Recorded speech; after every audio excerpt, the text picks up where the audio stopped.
How you guys doing? I'm going to talk about survival in the new world here and kind of what I've been thinking about what that means. So we're going to be doing some flintknapping, talking about stone knives, arrowheads, and survival skills in the new world. Stick around.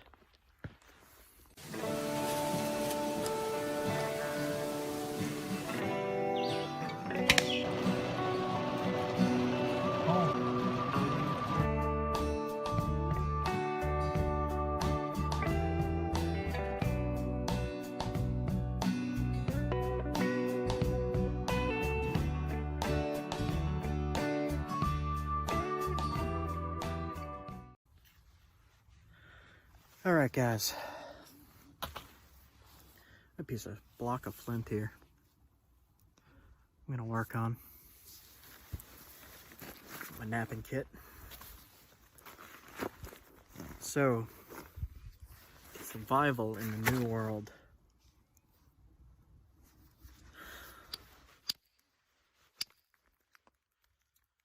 I think it's really important for people to be prepared for the kind of stuff that's been going on, like with the bombs and such, and scary bombs and things that might really disrupt the planet.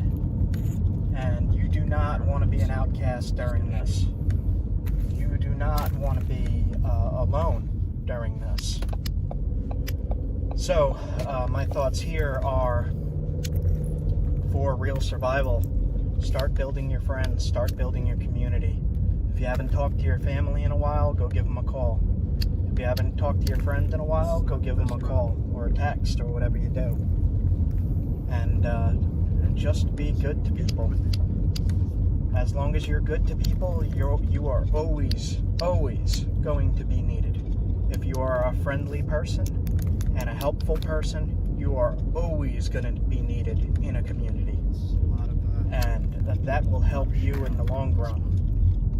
I know they're trying to train us to be alone completely. Don't let them do that. There's no reason for it. And we got a bunch of planks here. You really need to be prepared for this kind of planet-changing stuff going on. I am watching everything get more and more whirlwind chaotic to the point of where you can't get away from hearing about it. I've had people say to me, "Oh my God, I want you on my team when the world ends." Because of this stuff, right? Because I know how to make hunting tools out of what they say is nothing. Something from nothing. That's not what I think survival in the new world will be. I think a lot of it will be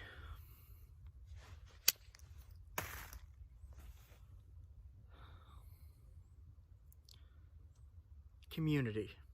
A lot of it will be community. You have to have a team. You have to have your circle. You have to have friends. You have to have family. If you don't have family, make a family. One of the things I've really been thinking about is not so much wilderness survival. It's how to survive in this, what we are right now. No fantasy, no... It's a nice thought to be like, yes, I need to know wilderness survival, but for a lot of people, they're not in the wilderness too often. So this video is aimed more at life survival, really.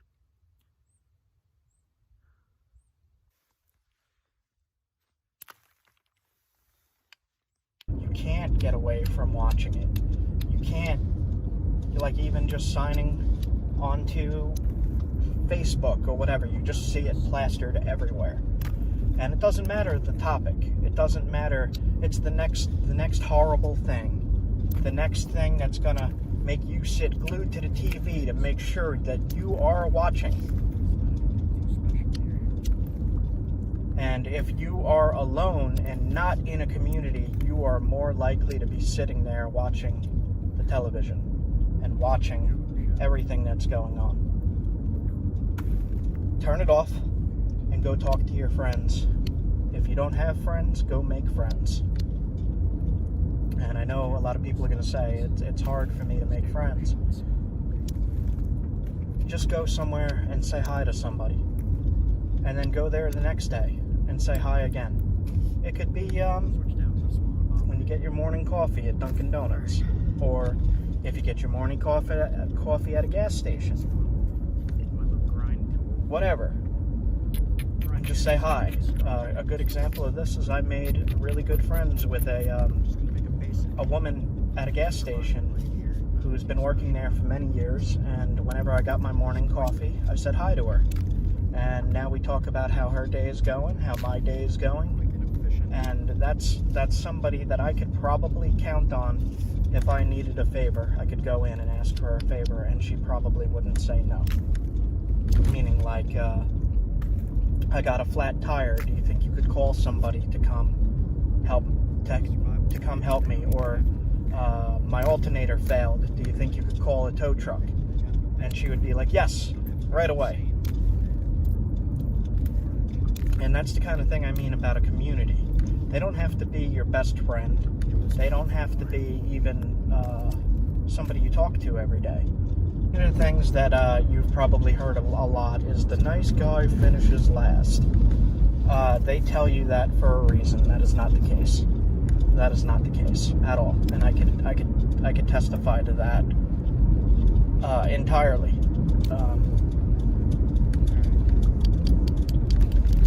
I always just try to be as helpful as I can, especially in people, even now on YouTube, reaching out to me. How do I do this? How do I do that? Do you have any spare flakes? Do you have this? Where could I get my boppers? And I'll be happy, like, as long as I have the time to answer, I will always gladly answer with the most helpful information I can provide. Talking to somebody at work and they're like, oh, I'm so thirsty, bring them a cup of water. Like, just build your community, and you'll see very quickly how fast your life starts to improve if you start to implement this mentality. And really, it's just a change of habit. If you're you think of yourself as a loner, and you don't really like company and all that, and you don't like going out of your way to talking to people, if you start practicing doing it and you start talking to people, you're going to enjoy it. And that will become the new habit that replaces the old habit of wanting to be alone, of not liking company, of not liking talking. The more you do it, the more that becomes the new habit, and it replaces and rewires your pathways in your brain to enjoy that activity instead of your old activity.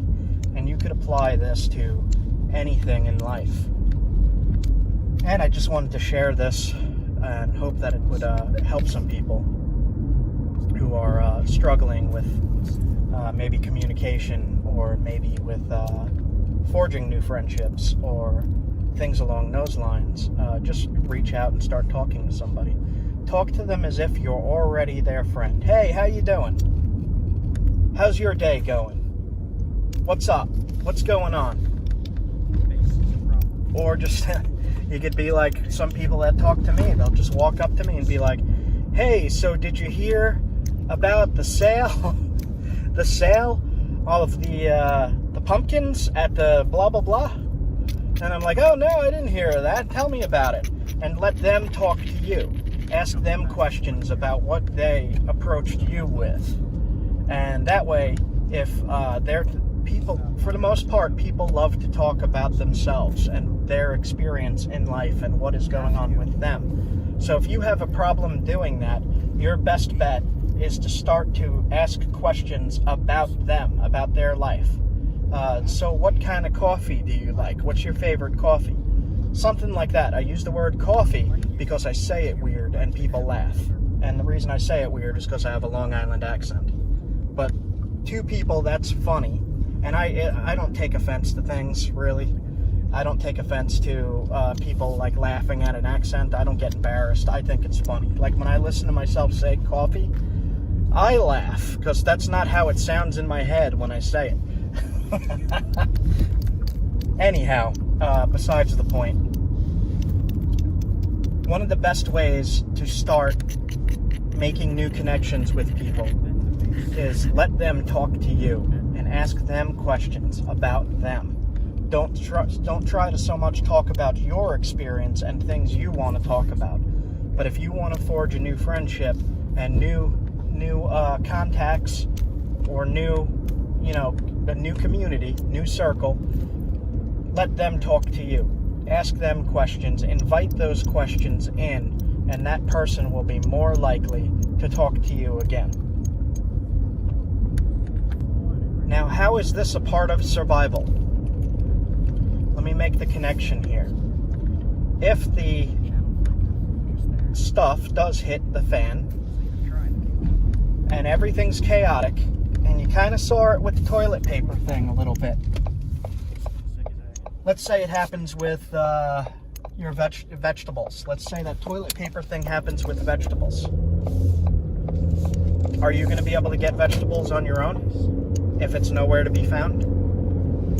Or can you reach out to your community and say, hey, I need a tomato. Do you happen to have one? And they'll be like, oh yeah, sure, here you go, here's 10. Because they have a garden and you do not.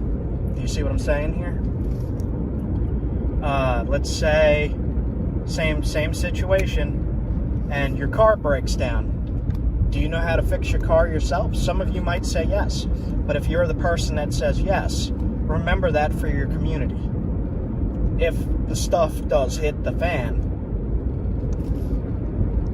your skills are going to be important, and other people's skills that you do not have are going to be important. So keep that in mind. It's not all just fishing and hunting. It's not all just this guy makes stone tools, I need him on my team. However, if I know how to plant a garden and grow vegetables, that's way more, in the modern times, way more of a survival skill than knowing how to make a beautiful arrowhead. The flake knives, the stone knives, the little tiny flakes of shards of flint, that'll cut. So if you need something to cut, that's extremely useful. Also, you could just shape it into a point. You don't need to make the bifacial point like I always do in my videos. You could make a thin flake and just shape it with the antler tip a little bit into an arrowhead shape, and you got your arrowhead. But for this video, I want this video to be more about how to build your community and what you really need for survival if the stuff hits the fan. And this new world is coming. It's already here. So start changing what you need to change now. The stone knives are incredibly helpful for if you're out in the woods, like I often am. And I often forget my steel knives. So what do? I just quickly make a stone blade, and I'll use that for fishing, for hunting, for even camping. If I need to cut rope, if I need to carve out a tent peg, whatever I need to do, I could use stone. And that's a very specific skill that I just happen to have, that I learned along the way, that could be helpful in certain situations. For a zombie apocalypse, I don't know, to be honest. If we're fighting zombies, I don't know. Would that work? I don't know. I don't think anybody does. So, think about what you actually need to live. You need food. You need shelter. Right? You need to be able to travel.